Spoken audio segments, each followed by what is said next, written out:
দেখো এটা কি একটা স্ট্র। একটা স্ট্র, এটা মোটা ধরনের স্ট্র। এটা থেকে একটা কিরকম সুন্দর শব্দ তৈরি হচ্ছে করা যায় এটা দেখাচ্ছি তোমাদেরকে। একটা সিজার নিয়ে হাঁপাহাঁপি করে কেটে নিবে।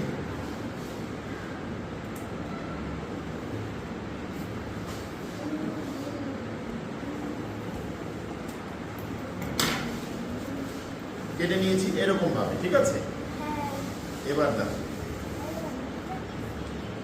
এভাবে একটু এভাবে মুড়ে নেব, তারপর